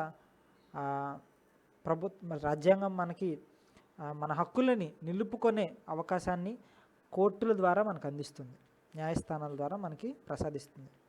అయితే కేవలం న్యాయస్థానాలే కాదు, వేరే సంస్థలు కూడా మన దేశంలో ఉన్నాయి, ఏవైతే మన హక్కులను పరిరక్షిస్తాయి. ఉదాహరణకి మానవ హక్కుల సంరక్షణ సంస్థ commission, national human rights commission, minorities commission అంటే మైనారిటీల కోసం ఏర్పాటు చేయబడిన కమిషన్, షెడ్యూల్డ్ కులాల వారి కొరకు, షెడ్యూల్డ్ తెగల వారి కొరకు, స్త్రీల కొరకు ఏర్పాటు చేయబడిన కమిషన్, వెనుకబడిన వర్గాల కొరకు ఏర్పాటు చేయబడిన కమిషన్ అంటే నేషనల్ కమిషన్ ఫర్ విమెన్, బాలల కొరకు national commission for children, for protection of rights of women children. So కాబట్టి ఎన్నో చట్టాలు కూడా తయారు చేయబడ్డాయన్న విషయాన్ని మనం గుర్తించాలి. వ్యక్తుల యొక్క స్వేచ్ఛని, హక్కులని కాపాడడం కోసం కేవలం రాజ్యాంగబద్ధమైనటువంటి కోర్టులే కాదు, వేరే సంస్థలు కూడా మన ప్రభుత్వాలు తర్వాత తయారు చేశాయి హక్కులను కాపాడడం కోసం. నేషనల్ హ్యూమన్ రైట్స్ కమిషన్, జాతీయ మానవ హక్కుల సంఘం. ఒక రాజ్యాంగం ఇచ్చిన ఏ హక్కు అయినా నిజంగా దానికి ఒక పరీక్ష ఎప్పుడు అంటే దాని అమలులో అది ఏ విధంగా ఉంది అని మనం చూసినప్పుడే. పేదవారు, చదువుకొని వారు, నిరక్షరాస్యులు, అన్నీ కోల్పోయిన వారు, సమాజంలో ఇలాంటి వర్గాలకు చెందిన వాళ్ళ హక్కులు రక్షించబడ్డప్పుడే నిజంగా ఆ హక్కులకు అర్థం అని చెప్పొచ్చు. స్వతంత్ర సంస్థలు, people's union for civil liberties, పౌర స్వేచ్ఛకి సంబంధించి ప్రజలు వాళ్ళు ఒక యూనియన్గా, ఒక అసోసియేషన్గా ఫామ్ అయిన ఒక సంస్థ PUCL. అదేవిధంగా PUDR, people's union for democratic rights, ప్రజాస్వామ్య హక్కులకు సంబంధించినటువంటి ప్రజల అసోసియేషన్ ఇది. ఇలాంటి వాళ్ళు ఎన్నోసార్లు హక్కుల ఉల్లంఘన జరిగినప్పుడు వాళ్ళు ఎదురు నిలిచి, ఈ నేపథ్యంలో భారత ప్రభుత్వం 1993 సంవత్సరంలో ఒక సంస్థను ఏర్పాటు చేసింది. ఆ సంస్థే జాతీయ మానవ హక్కుల సంఘం లేదా నేషనల్ హ్యూమన్ రైట్స్ కమిషన్. దీని యొక్క ఇది ఒక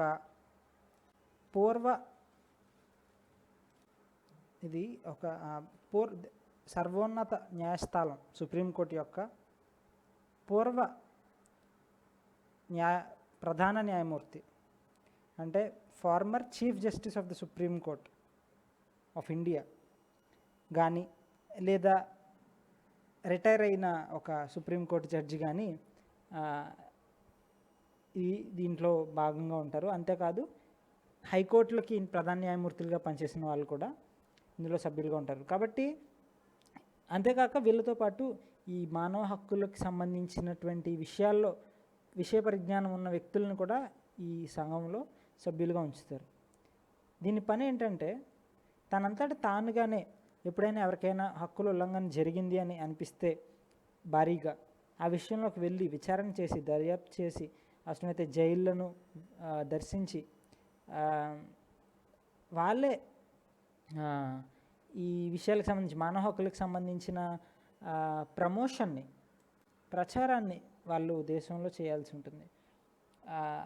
దాంతోపాటుగా అయితే వీళ్ళు సంవత్సరంలో ఎన్నో వేల కంప్లైంట్స్ వస్తాయి. కొన్నేమో జైళ్ళలో మరణాల గురించి, అంటే కస్టోడియల్ డెత్స్, కస్టోడియల్ రేప్స్, అంటే పోలీస్ కస్టడీలో, జ్యుడిషియల్ కస్టడీలో, జైల్స్లో ఎంతోమంది రేప్కి కూడా గురవుతారు. కొంతమంది అదృశ్యం అయిపోతారు. పోలీసులు చట్టాన్ని వాళ్ళ చేతిలోకి తీసుకొని చాలాసార్లు వాళ్ళే చట్ట విరుద్ధమైనటువంటి పనులకు పాల్పడుతూ ఉంటారు. అదేవిధంగా మహిళల యొక్క గౌరవాన్ని భంగపరిచే విధంగా ప్రవర్తిస్తుంటూ ఉంటారు. ఇట్లా పంజాబ్లో, గుజరాత్లో మత విద్వేషణలు జరిగినప్పుడు ఎంతోమంది అదృశ్యం అయిపోయేవాళ్ళు. అయితే ఇలాంటి సందర్భాల్లో జాతీయ మానవ హక్కుల సంఘం చేసిన పని ఎంతో ప్రశంసనీయం. ప్రాముఖ్యంగా గుజరాత్, పంజాబ్ మత విద్వేషణలలో ఆ తర్వాత మళ్ళీ అక్కడ శాంతి నెలకొల్పే విధంగా, అక్కడ జరిగిన తప్పుల్ని మళ్ళీ శిక్షించబడేలాగా జరిగే ప్రక్రియలో వాళ్ళు ఎంతో ప్రశంసనీయమైనటువంటి పాత్ర పోషించారు. అయితే ఈ కమిషన్ తనంతట తానుగా ప్రాసిక్యూషన్ చేయలేదు. అంటే ఎవరినైనా దోషి అని చెప్పి వాళ్ళ మీద కేసు పెట్టి ఆ కేసుని విచారణ చేసి ఇట్లాంటి తరహా అధికారాలు ఈ కమిషన్కి లేవు. కానీ ఇది ప్రభుత్వానికి రికమెండేషన్స్ మాత్రం ఇవ్వగలుగుతుంది, లేదా కోర్ట్స్ని రికమెండ్ చేసి ఒక వ్యక్తి మీద ఇనిషియేట్ చేయండి ప్రొసీడింగ్స్ అని మాత్రం అడగగలుగుతుంది అంతే. మరిన్ని వివరాలకి www.nhrc.nic.in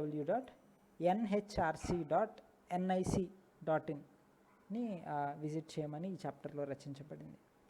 అయితే మరి ఇక్కడి వరకు హక్కులకు సంబంధించిన విషయాలు పొందుపరచబడినట్లయితే, ఇక్కడ నుంచి directive principles of state policy మీద ఒక 6 పేజెస్ మ్యాటర్ ఉంది.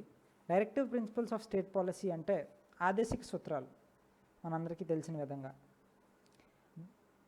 అయితే ఈ రాజ్యాంగాన్ని తయారు చేస్తున్న రాజ్యాంగకర్తలకి తెలుసు రాబోయే రోజుల్లో స్వతంత్ర భారతదేశం ఎన్నో ఇబ్బందులకు గురవుతుంది అని. అన్నిటికంటే ముఖ్యమైన ఇబ్బంది ఏంటంటే, కష్టమైనది ఏంటంటే, అందరి మధ్యలో ఒక సమానత్వ భావన తీసుకురావడం. అయితే ఇలాంటి వాటి గురించి స్వతంత్రం వచ్చిన తర్వాత రాబోయే ప్రభుత్వాలకి కొన్ని డైరెక్షన్స్, కొన్ని ఆదేశిక సూత్రాలు ఇస్తే మంచిది అని చెప్పి రాజ్యాంగాన్ని తయారు చేస్తున్న వాళ్ళు అనుకున్నారు. అదేవిధంగా వాళ్ళు ఇంకోటి ఏమనుకున్నారంటే, ఇట్లా వాళ్ళు అధికారంలో లేకుండా వాళ్ళు ఎన్నైనా రాయొచ్చు, కానీ వాటిని అమలుపరిచే ప్రభుత్వాలకు కదా తెలిసేది దాని ఇబ్బంది ఏంటో. కాబట్టి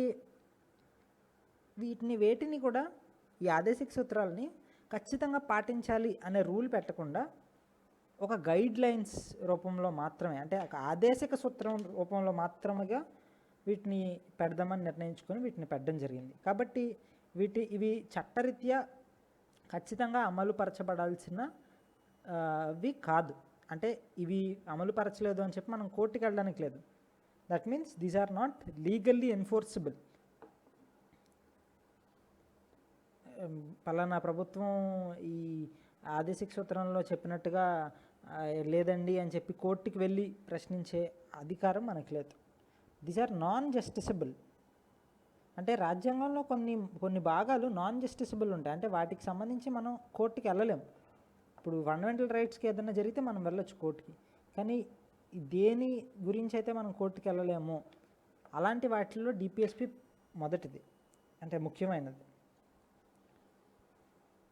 అంటే ఈ ఆదేశిక సూత్రాల వెనక ఉన్న నైతిక బలమే ప్రభుత్వాలు వీటి గురించి సీరియస్గా ఉండి వీటిని అమలు చేస్తారు అనుకునేలాగా వాళ్ళు రచించారు. ఆ తర్వాత వాళ్ళు ఇంకా ఏమనుకున్నారంటే అవసరమైతే ప్రజలే ప్రభుత్వాన్ని ఈ బాధ్యత తీసుకొని వీటిని అమలు చేసేలాగా చూస్తారు అని అనుకుంది. అందుకే వీటిని directive principles of state policy అని పిలిచారు. అసలు ఏముంది ఈ డైరెక్టివ్ ప్రిన్సిపల్స్ ఆఫ్ స్టేట్ పాలసీలో? ఈ రాజ్యాంగంలోని ఈ చాప్టర్లో 3 విషయాలు ఉన్నాయి. మొదటిది, ఒక సమాజంగా మనం ఏర్పరచుకోవాల్సిన గురులు, అంటే లక్ష్యాలు, గురులు మనం ఏర్పరచుకోవాల్సినవి. 2, ఫండమెంటల్ రైట్స్ అంటే మౌలిక హక్కులతో పాటుగా ఇంకా పౌరులు ఎంజాయ్ చేయాల్సినటువంటి హక్కులు ఏమైనా ఉన్నాయా, వాటిని కూడా ఇందులో లిఖించారు. 3, ప్రభుత్వాలు తీసుకోవాల్సినటువంటి విధానాలు, నిర్ణయాలు ఏ విధంగా ఉండాలి అన్నదానికి ఒక దిక్సూచిగా ఉండేలాగా, ఒక కాంపస్లా ఉండేలాగా ఈ డిపిఎస్పిని ఫ్రేమ్ చేయడం జరిగింది. అయితే మన రాజ్యాంగ నిర్మాతల యొక్క ఆలోచన విధానాన్ని మనం ఈ డిపిఎస్పిలోకి చూడొచ్చు. అయితే సమయాన్ని అనుసరిస్తూ స్వతంత్రం వచ్చినప్పటి నుంచి, రాజ్యాంగం అమల్లో వచ్చినప్పటి నుంచి ఇప్పటిదాకా చాలా ప్రభుత్వాలు ఈ డిపిఎస్పికి ఒక ఆచరణ విధానాన్ని ఇవ్వడానికి ప్రయత్నించాయి. ఎన్నోసార్లు ఎన్నో చట్టాలని పాస్ చేశాయి. జమీందారీ విధానాన్ని నిషేధిస్తూ పాస్ చేశాయి. బ్యాంకులను జాతీయకరణ చేస్తూ కానీ, లేదంటే ఎన్నో కార్మిక చట్టాలని, ఎన్నో కనీస వేతనం చట్టాలని, తర్వాత చిన్న చిన్న వర్తకాలకు సంబంధించి కానీ, షెడ్యూల్డ్ కులాలు, షెడ్యూల్డ్ తెగల యొక్క వారికి రిజర్వేషన్ ప్రసాదిస్తూ కానీ, లేకపోతే ఇలా చాలా విధాలుగా డిపిఎస్పిలో ఉన్న విషయాలని ప్రభుత్వాలు పాటించడానికి ప్రయత్నించాయి. ఇందులో ఇంకా ముఖ్యమైనది రైట్ టు ఎడ్యుకేషన్. ఆ తర్వాత ఫార్మేషన్ ఆఫ్ పంచాయతీరాజ్ ఇన్స్టిట్యూషన్స్, అంటే విద్యా హక్కులు. ఇంతకుముందు విద్యా హక్కు అనేది ఫండమెంటల్ రైట్స్లో లేదు, తర్వాత దాన్ని ఫండమెంటల్ రైట్స్లో భాగం చేశారు ఆదేశిక సూత్రాలను స్ఫూర్తిగా తీసుకొని. అదేవిధంగా పంచాయతీరాజ్ సంస్థలను, అంటే పంచాయతీలు, పురపాలికలు, వీటిని కూడా దేశం అంతా ఏర్పరిచారు. ఆ తర్వాత పని చేయడానికి ఉపాధి హక్కు, అంటే మహాత్మా గాంధీ జాతీయ గ్రామీణ ఉపాధి హామీ పథకం, national rural employment guarantee act మీకు తెలిసే ఉంటుంది, దాని ద్వారా కానీ, లేదా మధ్యాహ్న భోజనాలు, మిడ్ డే మీల్స్ పథకం కానీ, ఇవన్నీ కూడా ఆదేశిక సూత్రాల యొక్క స్ఫూర్తితో చేయబడిన చట్టాలని మనం గుర్తించాలి. Fundamental duties of citizens. Okay, అయితే మనం మొదట ఈ సిరీస్లో అసలు ఈ పుస్తకంలో ఏముంది అని ఇంట్రడ్యూస్ చేసుకుంటున్న మొదటి వీడియోస్లో మనం చూసాము ఫండమెంటల్ డ్యూటీస్. మొత్తం 11 fundamental duties, ABCDEF GHI JK వరకు ఉన్న డ్యూటీస్ గురించి మనం అక్కడ చదివాం. ఇప్పుడు మళ్ళీ ఇక్కడ రాసింది 1976లో 42వ సవరణ ద్వారా రాజ్యాంగ సవరణ చట్టం పాస్ అయింది. అందులో ఎన్నో విషయాలు ఇన్సర్ట్ చేయబడ్డాయి, ఎన్నో విషయాలు రాజ్యాంగంలో యాడ్ చేయబడ్డాయి. అయితే వాటిలో ముఖ్యమైనది ఫండమెంటల్ డ్యూటీస్, మౌలిక విధులు, బాధ్యతలు. ఇందులో ఒక 10 వాటిని పెట్టారు. ఆ తర్వాత ఇంకొక దాన్ని వీటికి యాడ్ చేయడం అనేది జరిగింది. అయితే వీటిని ఖచ్చితంగా ఫాలో చేయాలి అన్న దాని గురించి రాజ్యాంగం ఏం చెప్పదు. అయితే వీటిలో కొన్ని వాటిని మనం ఖచ్చితంగా పాటించాలి అన్నదాన్ని కొన్ని చట్టాలు ఉన్నాయి. ఉదాహరణకి జాతీయ పతాకాన్ని మనం గౌరవించాలి అని ఉంది, కానీ దాన్ని గౌరవించకపోతే ఏం జరుగుతుంది అన్న దాని గురించి మనకి prevention of insults to national honours act 1971 అనే చట్టం ఉంది. ఆ విధంగా కొన్ని చట్టాలు ఉన్నాయి, కానీ వీటిలో ఈ మౌలిక విధులు పాటించకపోతే జైల్లో వేయొచ్చా, లేదంటే అదొక చట్టరీత్యా విరుద్ధమైనదా అని చెప్పడానికి మాత్రం రాజ్యాంగం ఏం చెప్పట్లేదు. అయితే పౌరులుగా మనం రాజ్యాంగానికి విధేయులుగా ఉండి దాన్ని రక్షించి పౌరుల మధ్యలో సామరస్యాన్ని పెంపొందించాల్సిన అవసరం, మన ప్రకృతిని వాతావరణాన్ని కాపాడాల్సిన అవసరం ఉంది. అయితే రాజ్యాంగం ఒక వ్యక్తి హక్కులని అనుభవించాలి అంటే ప్రతిగా మౌలిక విధులను పాటించాలి అని అయితే రాజ్యాంగం ఎక్కడ చెప్పలేదు. కాబట్టి ఈ మౌలిక విధులని 42వ సవరణ చట్టం ద్వారా 1976లో ఇంక్లూడ్ చేయడం ద్వారా మౌలిక హక్కుల యొక్క చాప్టర్ అయితే దానికైతే ఎలాంటి భంగం కలగలేదు, ఏ విధమైనటువంటి డిస్టర్బెన్స్ లేదు. అయితే ఈ చాప్టర్లో next part relationship between fundamental rights and directive principles. ఆదేశిక సూత్రాలకి మౌలిక హక్కులకి మధ్య ఉన్నటువంటి సంబంధం గురించి ఇచ్చారు. దానికి వెళ్ళే ముందు ఒక చిన్న చెక్ యువర్ ప్రోగ్రెస్, మీరు ఎక్కడ దాకా నేర్చుకున్నారో ఒకసారి చెక్ చేసుకోండి అని ఇస్తూ ఒక పారాగ్రాఫ్ ఇచ్చారు. సుమారుగా దేశంలో 30 లక్షల మంది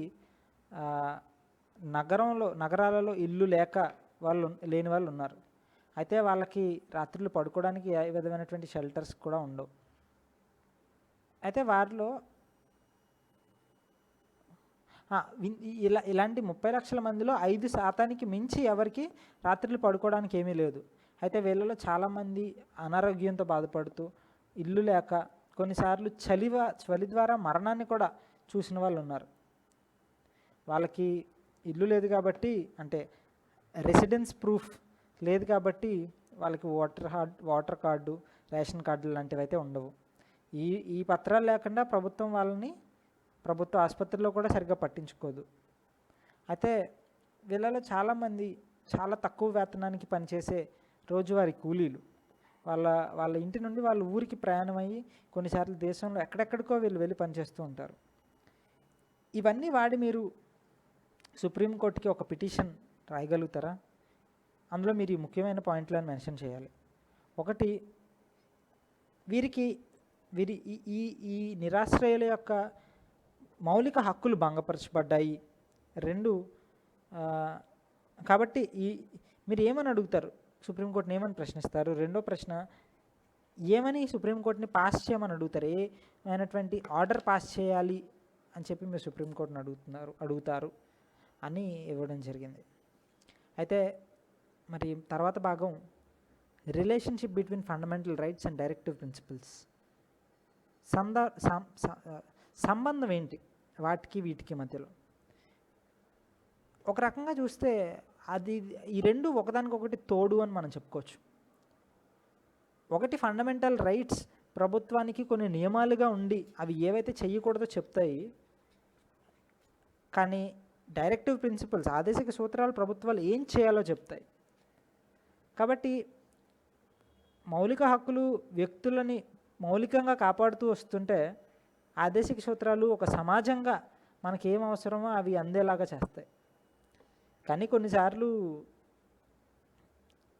ఈ మౌలిక సూత్రాలు కూడా మౌలిక హక్కులు కూడా ఆదేశిక సూత్రాలకు అడ్డుగా రావచ్చు, లేదంటే అవి వాటికి అడ్డుగా రావచ్చు. ఒకసారి జమీందారీ వ్యవస్థని నిషేధించడానికి ప్రయత్నం చేసింది ప్రభుత్వం. ఆ సమయంలో ఈ భూమిని కలిగి ఉండే హక్కు మాకుంది కాబట్టి మీరు దీన్ని నిషేధించకూడదు అని కొంతమంది కోర్టుకు వెళ్ళారు. కానీ సమాజం యొక్క ఉద్దేశాలని, దాని యొక్క అవసరాలని దృష్టిలో పెట్టుకొని ప్రభుత్వం రాజ్యాంగాన్ని సవరించి డైరెక్టివ్ ప్రిన్సిపల్స్ని కూడా సవరించింది. ఈ విషయంలో ఒక పెద్ద లీగల్ బ్యాటిల్, చట్టపరమైనటువంటి యుద్ధమే జరిగింది. అంటే వాళ్ళు కేసు వేయడం, ప్రభుత్వం వాదించడం, అట్లా అట్లా ఒక పెద్ద యుద్ధమే జరిగింది అనుకోవచ్చు. అంటే ఒకళ్ళ హక్కులు ఇంకొకళ్ళ సంక్షేమానికి అడ్డొస్తున్నాయి అనే వాదన వచ్చింది. ఇంకోవైపు కోర్టు ఎలా చూస్తుందంటే హక్కులు చాలా ముఖ్యమైనవి, వాటిని అంటే ఆదేశిక సూత్రాలని అమలుపరచాల్సిన అవసరం వచ్చినా కూడా హక్కులకు మాత్రం భంగం కలగకూడదు అని కోర్టులు చూశాయి కొంతవరకు. అయితే ఇది ఒక గంభీరమైన చర్చకి దారితీసింది. అయితే ముందే చెప్పినట్టు తర్వాత రాజ్యాంగం సవరించబడింది.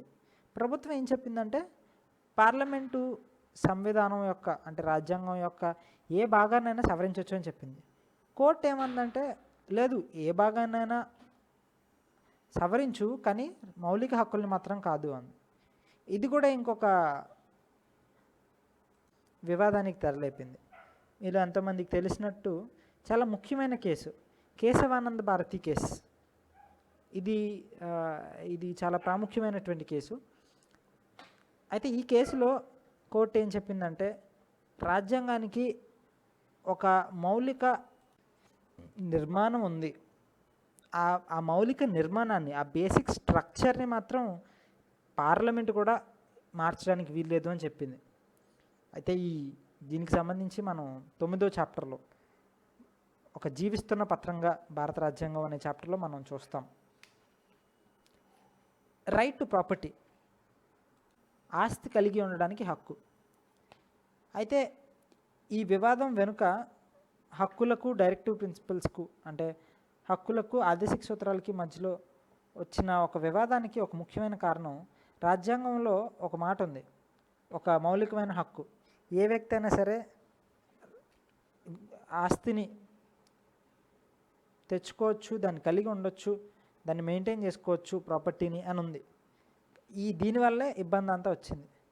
అయితే రాజ్యాంగం ఇంకొక విషయాన్ని కూడా స్పష్టం చేసింది, అవసరమైతే సంక్షేమం కోసం, ప్రజల సంక్షేమం కోసం ఆ ఆస్తిని తీసేసుకోవచ్చు అని కూడా ఉంది. అయితే 1950 నుంచి ప్రభుత్వం దీన్ని ఏ విధంగా దీన్ని ముందుకెళ్ళేలా చేసిందంటే కేవలం రైట్ టు ప్రాపర్టీకి మాత్రమే ఇది వర్తించేలా చేసింది. అనతి కాలంలో ఇదొక ముందే చెప్పినట్టుగా ఒక పెద్ద ఇబ్బంది చిక్కే వచ్చి పడింది ప్రభుత్వానికి. 1973లో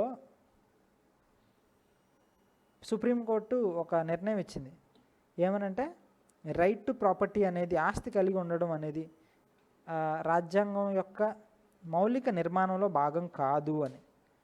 ఇదే అదనుగా భావించి వెంటనే 1978లో 44వ సవరణ ద్వారా ఆస్తి ఉండడానికి ఉండే హక్కు, మౌలిక హక్కు, ఫండమెంటల్ రైట్ టు ప్రాపర్టీని మౌలిక హక్కుల్లోంచి తీసి దాన్ని సాధారణ హక్కుల్లోకి అమర్చారు. తద్వారా అది 300A ఆర్టికల్లోకి పంపించారు.